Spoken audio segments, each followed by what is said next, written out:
دنیا میں ہندوستان سب سے بڑی جمہوریت ہے۔ انگریزوں کا زمانہ تھا، ان کا راج تھا۔ اس زمانے میں ہر ہندوستانی کی یہ ڈیمانڈ تھی کہ دیش کو آزادی ملنا چاہیے اور اقتدار اور سطح عوام کے ہاتھ میں جانی چاہیے۔ انگریزوں کا ایسا کہنا تھا کہ ہندوستانی عوام اقتدار سنبھالنے کی اہل نہیں ہے، اگر عوام کو حکومت دی جائے گی تو حکومت چلے گی نہیں۔ لیکن ہندوستان کے لوگوں نے مسلسل جدوجہد کی اور 15 اگست 1947 کو دیش آزاد ہوا۔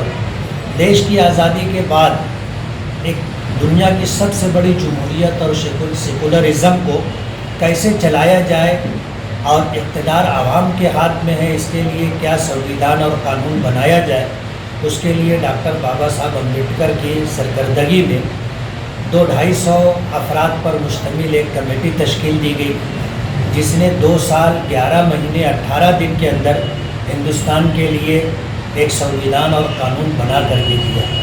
آج 72واں یوم جمہوریہ ہے اور 71 سال مکمل ہو کر کے 72ویں سال کا آغاز ہے۔ آج اس موقع پر پورے دیش کے اندر جو ہے یوم جمہوریہ کی تقریب منائی گئی، اور بدقسمتی کہیے کہ ہندوستان ہی نہیں پوری دنیا کے اندر کورونا وائرس کو لے کر کے لاک ڈاؤن کا جو معاملہ رہا اور اس کی وجہ سے سوشل ڈسٹینسنگ اور ماسک وغیرہ لگانا اور دیگر جو ہدایات جاری کی گئی، اس کی وجہ سے تمام تقریبات پھیکی رہی۔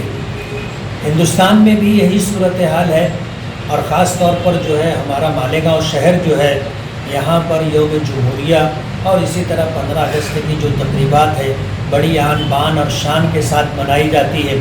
لیکن کلکٹر صاحب کے آدیش پر بچوں کے اسکولی بچوں کے تمام تر پروگرام اور اسی طرح جو ہے ڈپارٹمنٹ کی طرف سے جو پریڈ وغیرہ کے پروگرام ہوتے ہیں وہ سب منسوخ کر کے جھنڈا بندھن کا ایک مختصر سا پروگرام رکھا گیا اور دیش واسیوں کو یوم جمہوریہ کی مبارکباد دی گئی۔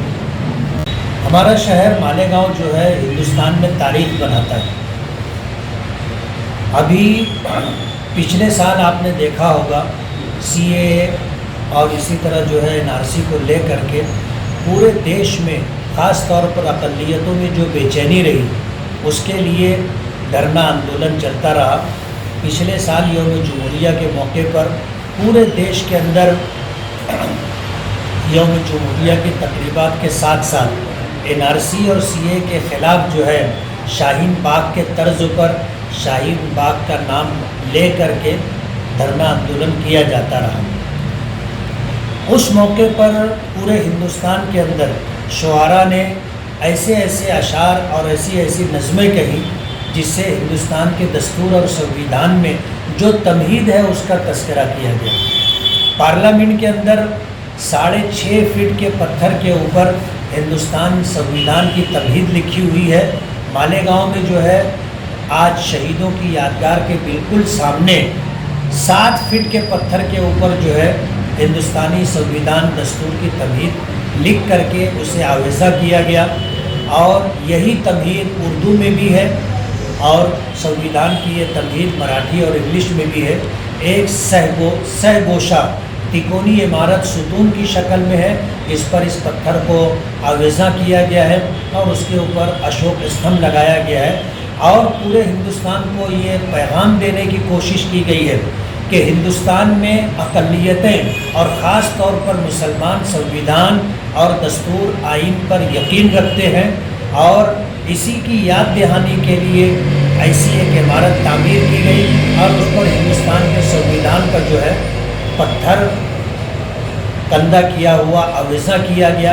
یہ پیغام دینے کی کوشش کی گئی ہے کہ اتنا بڑا دیش اور ہندوستان کی دنیا کی سب سے بڑی جمہوریت ہندوستان دستور اور آئین کے مطابق ہی چلے گا۔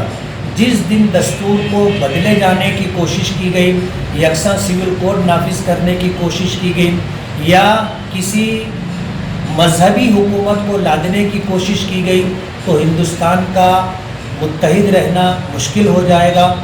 ہم ایک تقسیم کا درد جھیل کر کے آئے ہیں، ہمیں دوبارہ تقسیم کا درد نہیں جھیلنا ہے۔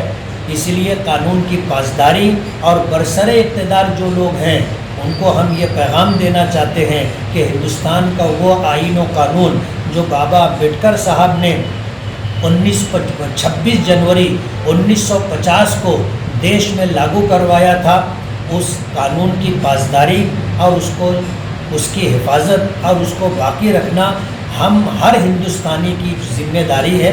और यही दस्तूर व आइन हमें मुत्तहिद और एक बना करके रखेगा। जिस दिन दस्तूर पामाल होगा उस दिन हिंदुस्तान की जमहूरियत ख़तरे में पड़ जाएगी और हिंदुस्तान टुकड़े टुकड़े हो जाएगा। बात ये हिंदुस्तान में जमहूरियत है, यानी अवामी हुकूमत है, और अवामी राय का एहतराम करना हर हाल में ज़रूरी है। आज बीजेपी सरकार जिस तरह जो है अड़ियल पने के साथ चल रही है, आज किसान जो इस देश का अन्नदाता है और हिंदुस्तान पूरी दुनिया में खेती के नाम से, खेती के नाम से जाना पहचाना जाता है। अगर हिंदुस्तान में खेती करने वाले और लोगों को अनाज ग़िज़ा फराहम करने वाले जो किसान हैं, आज 2 महीने से ज़ायद अरसा सख्त सर्दी के साथ अपनी डिमांड और मुतालबे को मनवाने के लिए दिल्ली की सरहद और बॉर्डर पर पड़े हुए हैं, लेकिन सरकार किसी डिमांड पर और उनके किसी मुतालबे पर कान नहीं धर रही है। ये हिंदुस्तान में राजवाड़ा नहीं है, बादशाहत नहीं है, शहनशाहियत नहीं है। इस बिना पर हुकूमत का जो रवैया है ये राजाओं जैसा और बादशाहों जैसा है कि किसी की कोई बात मानी और सुनी नहीं जाएगी और हमारा फ़ैसला हर आखिर होगा। हिंदुस्तान में जहाँ अवामी हुकूमत है वहाँ ये मिजाज और ये बात चलने वाली नहीं। खेती को लेकर के 3 कानून बनाए हैं, उसमें किसानों का सरासर नुकसान है और हिंदुस्तान में कुछ उद्योगपति लोगों को जो है फ़ायदा पहुंचाने के लिए सरकार ने यह कानून बनाया है। इसे हर हाल में रद्द करना चाहिए और सरकार को किसानों की डिमांड मान करके उनके मुताबिक को मंजूरी देनी चाहिए।